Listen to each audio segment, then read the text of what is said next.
หน่วยรบพิเศษลาวถึงว่าเครื่องนุ่งจะบ่เท่ซ้ำกองทัพอื่นเขาแต่ก็สามารถเป่าลูกปืนใส่หัวศัตรูได้สบายดี FC ทุกท่านที่เคารพและนับถือเป็นอย่างสูงมาพบมาพ่อกันค่อยคำยามแรงมีข้อมูลข่าวสารการเคลื่อนไหวของหน่วยรบปีพิเศษของกองทัพประชาชนลาวของพวกเราได้ฝึกซ้อมร่วมกับกองทัพรัสเซียท่านผู้ชม FC แฟนคลับเขาก็จะได้เห็นความ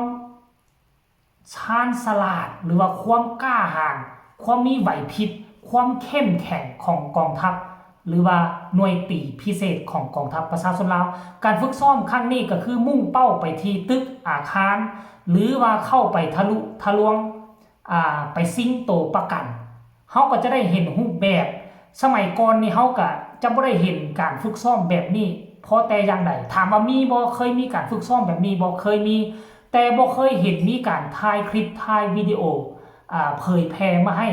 สังคมให้พ่อแม่ประชาชนได้รับได้ฮู้ได้เห็นรูปแบบการฝึกซ้อมแต่อย่างใดแต่ว่าโกงกันข้ามกับฝ่ายตะวันตกหรือว่าโลกเสรีต่างๆหรือว่าประเทศอื่นเขาฝึกเขาซ้อมเขาก็จะมีการถ่ายรูปถ่ายคลิปเก็บเอาไว้ฝึกซ้อมแล้วเขาก็จะเอามาเบิ่งคืนหลังข้างหน้าเขาจะมีการปรับปรุงจุดใดเขาจะมีการแก้ไขแนวใดมันเป็นการดีที่เขาถ่ายคลิปและเผยแพร่ออกมาให้สาธารณชนได้รับได้ฮู้และนี่ค่อยก็เป็นครั้งแรกของค่อยที่ค่อยได้เห็นในฐานะที่เป็นคนลาวค่อยเห็นการฝึกซ้อมแบบนี้มันก็เป็นไปแล้วก็ได้มาตรฐานสากล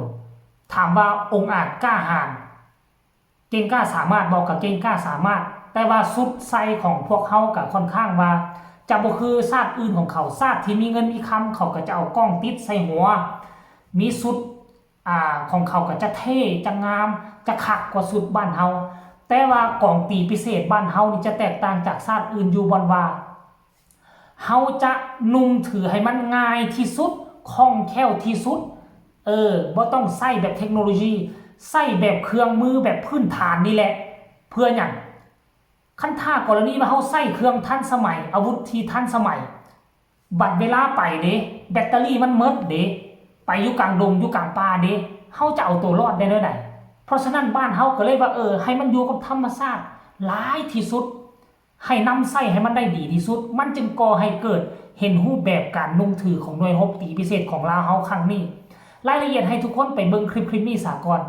แล้วจึงมาพ้อกันในช่วงต่อไปไปชมพร้อมๆกันเลยปุ๊บนอนนี่เลย No, работаем, работаем.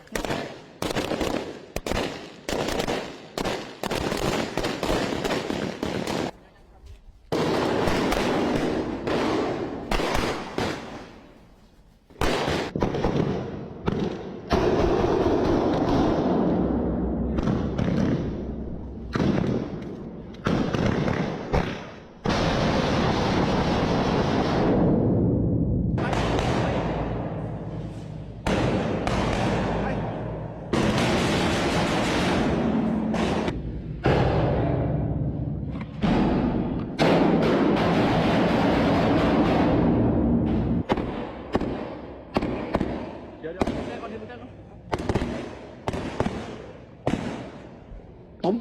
ไป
ในปัจจุบัน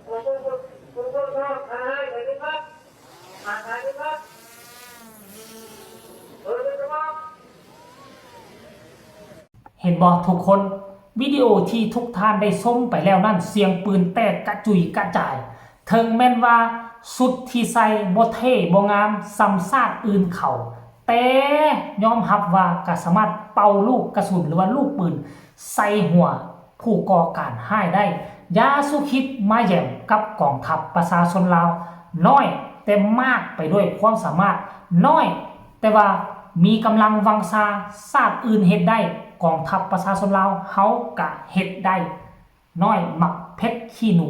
ท่านผู้ชม FC แฟนคลับเฮาจะมีการฝึกซ้อมแบบนี้ร่วมกันกับรัสเซียจีนเวียดนามแบบนี้เป็นประจำอยู่ทุกๆปีและทุกๆปีมันก็จะเฮ็ดให้ลาวเฮามีความสามารถเพิ่มขึ้นและทุกๆครั้งมีการฝึกฝนล่อหลอมกับชาติเพื่อนมิตรก็จะได้รับข้อมูลข่าวสารบทเรียนใหม่ๆมาเจิมให้กองทัพประชาชนลาวของพวกเฮามีความเข้มแข็งขึ้นติ๊กๆรวมทั้งอาวุธยุทโธปกรณ์คันถ้ากรณีว่าเฮาบ่มีการฝึกซ้อมเฮาบ่มีการซ้อมรบมันก็เหมือนกับผ้าขี้เมี่ยงอันหนึ่งมันก็คือกันกับผ้าขี้เมี่ยงมันบ่ได้ใช้งานมันก็เข้าเมี่ยงเข้าเมี่ยงเข้าติ๊กฮอดมือเกิดศึกสงครามเอาแลนลงไปทั้งสนามรบ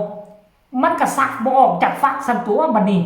มันเข้าเมี่ยงเพราะฉะนั้นแล้วบางคนก็เห็นดีบางคนก็บ่เห็นดีบางคนก็ตั้งคำถามว่าเอางบประมาณไปเฮ็ดแนวอื่นดีกว่าบ่ว่าซั่นเด้อย่าสู้ไปคิดมีกองทัพเอาไว้มันต้องมีการฝึกซ้อมเพื่อให้คล่องแคล่วให้ลื่นเคยสิ้นเคยจากสนามรบฮอดมือนั่นขึ้นมามันจะเกิดขึ้นมายามใดบ่ฮู้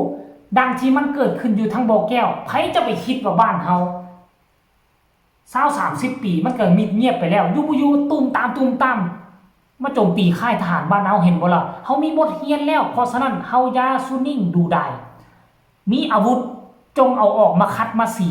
มีกองทัพจงเอาออกมาฝึกฝนรอหลอมเนาะเพื่อจะต้านกลุ่มคนที่บ่ดีมันจะเกิดขึ้นมามื้อใดบ่ฮู้อันนี้คือหน่วยตีพิเศษหรือว่าหน่วยรบพิเศษของกองทัพประชาชนลาวของพวกเฮาสำหรับค่อยรู้สึกว่าภาคภูมิใจหลายเนาะสนับสนุนให้กองทัพของเฮาฝึกฝนรอหลอมเนาะแล้วก็เติมงบประมาณซื้ออาวุธเข้ามาติ๊กบ่เคยคัดค้านยินดีนำเห็นแล้วอุ่นใจขอให้ทุกคนเป็นคนลาวกดไลค์กดแชร์กดติดตามคลิปนี้ไปเนาะเพื่อสนับสนุนให้กองทัพบ้านเฮามีความแข็งแกร่งเข้มแข็งเทียบเท่ากับเพื่อนบ้านท่านผู้ชม FC แฟนคลับใครมีคำตำหนิติชมคำคิดคำเห็นส่งข่าวมาใต้คอมเมนต์สำหรับคลิปนี้สบายดี